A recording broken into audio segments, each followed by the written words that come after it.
For over 1,000 years, one invention shaped the fate of humanity: gunpowder. It brought down castles that had stood for centuries. It ended the age of knights. It allowed small armies to defeat great empires. It turned cannons into kings and kings into conquerors. But what if none of it ever happened? What if Chinese alchemists, searching for the secret of eternal life, never stumbled onto the formula at all? What if gunpowder remained unknown? Not for a decade, not for a century, but forever? The world we know today would be unrecognizable. No muskets, no cannons, no empires built on gunfire. This is the story of that other world, a world where castles never fell, knights never vanished, and technology grew along a completely different branch of the tree. In our timeline, it happened almost by accident. Around the 9th century, Chinese alchemists were searching for an elixir of immortality. Instead, they found something that could end life in an instant. The recipe was deceptively simple: charcoal for fuel, sulfur to ignite, saltpeter to feed the flame with oxygen. Mixed in the right proportions, this gray powder could blast through stone. But in this alternate timeline, the experiment goes wrong. The proportions are off. The reaction fizzles instead of explodes. The alchemist shrugs, discards the notes, and moves on to his next concoction. No one records the formula. No apprentice repeats the experiment. Within a generation, the idea is completely forgotten.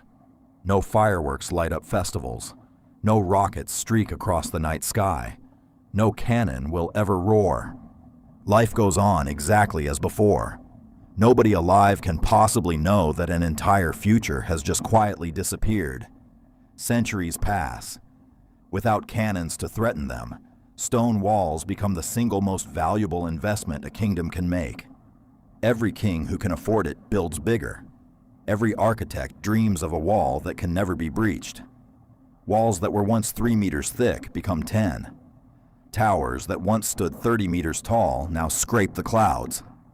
In mountainous regions, engineers stop building next to cliffs and start carving castles directly into the rock itself. By the 1400s, the greatest of these strongholds have become entire cities behind a single wall, home to tens of thousands of people. Markets, churches, barracks, even farmland, all enclosed, all protected, all virtually untouchable. Sieges that once lasted weeks now stretch into years. Some famous fortresses are besieged for an entire generation and never fall. Starvation, not force, becomes the only weapon capable of ending a siege. Military engineers become the most prized minds in any kingdom, obsessed with one question: how do you defeat a wall that cannot be broken? Without artillery to rely on, armies pour their resources into engineering instead. Massive siege towers, tall as the walls themselves, are wheeled into battle by hundreds of men. Trebuchets evolve into colossal machines capable of hurling boulders the size of carriages. The battlefield becomes a contest not of firepower, but of pure mechanical genius. In our world, the bullet ended the age of the knight. A single shot from a peasant's musket could kill a noble in armor that took months to forge. In this timeline, that moment never comes. The knight remains the single most powerful unit on the battlefield, century after century. Armor doesn't disappear. It evolves. Smiths keep refining, layering, perfecting. By the 1600s, full-plate armor has become a masterpiece of engineering. Lightweight, flexible at every joint, nearly impossible to pierce. A single suit can take a master armorer over a year to complete, and cost more than most people earn in a lifetime. Owning one becomes a mark of nobility itself. An entire social class is built around the right to ride into battle. From childhood, young nobles are trained for decades. Horsemanship, swordplay, the discipline of mounted combat. Tournaments evolve from local contests into massive public spectacles, drawing crowds from across the continent. The greatest jousting champions become celebrities, wealthy, famous, worshipped almost like royalty. For hundreds of years, the knight remains the most feared symbol of military power the world has ever known. And across the ocean, an entire hemisphere has no idea that this version of Europe even exists yet. When European ships finally reach the Americas, they carry swords, armor, and horses, but no muskets, no pistols, no cannons. The single greatest advantage Europe held in our history simply isn't there. The Aztec Empire, with its hundreds of thousands of disciplined warriors, doesn't collapse in a matter of months. The Inca, masters of mountain warfare and engineering, hold their ground in the highlands. Native civilizations study the invaders' steel and horses, and begin adapting their own tactics and weapons in response. Some battles are still lost, but entire empires are not. Spanish and Portuguese expeditions, used to overwhelming victories, instead find themselves locked in brutal, grinding wars of attrition. Conquest becomes the exception, not the rule. Trade and uneasy alliances become just as common as conflict. Some regions remain fully independent for centuries, ruled entirely by their own kings and councils.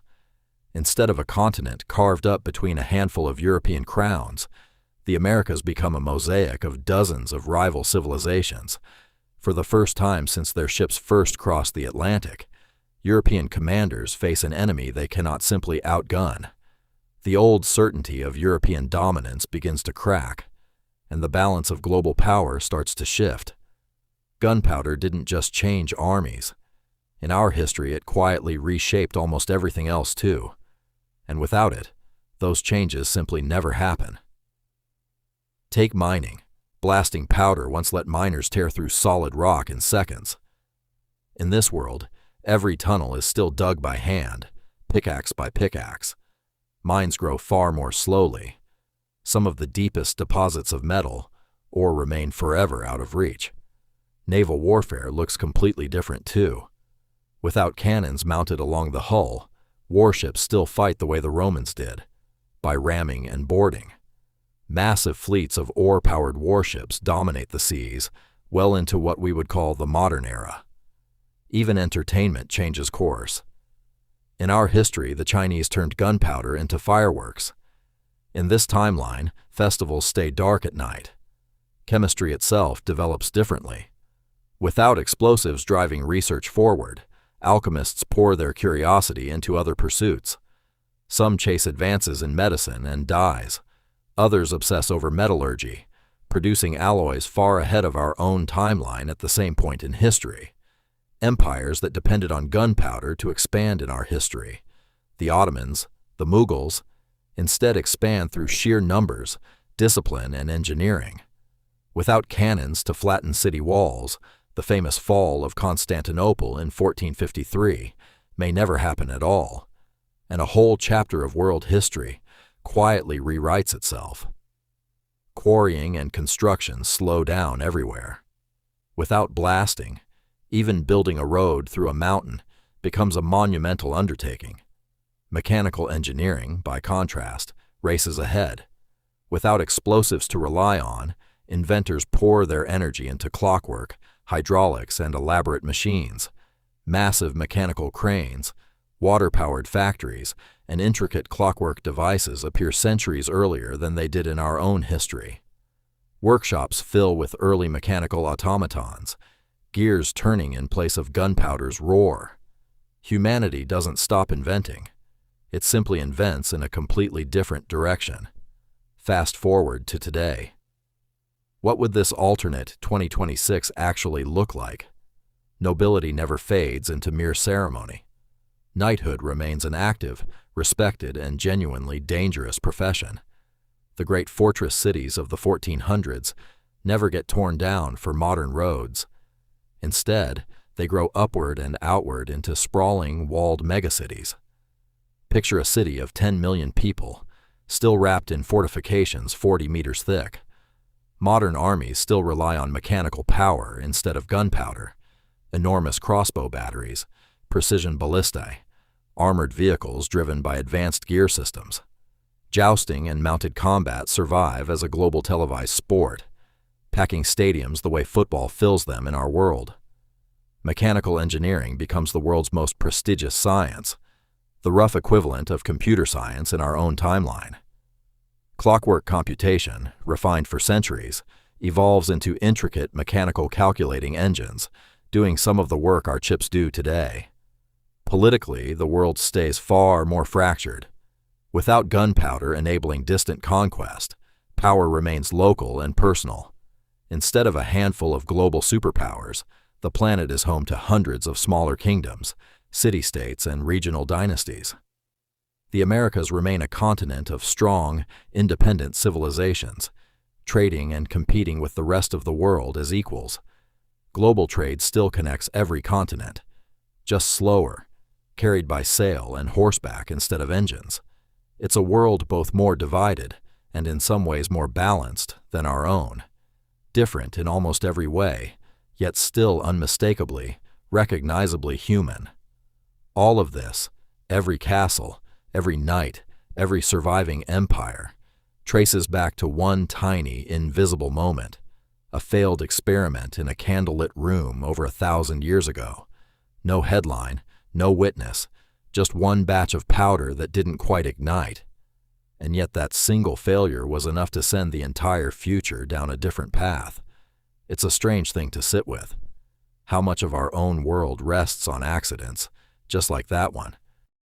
The technology we take for granted, the borders we live inside, the wars that shaped our maps, none of it was ever truly inevitable. Somewhere in another possible timeline, castles still stand, knights still ride, and ancient empires never fell, all because, one night, the powder simply didn't catch fire. If you enjoyed exploring this world, subscribe, because next time, we'll light the fuse on another piece of history and see what happens when everything changes.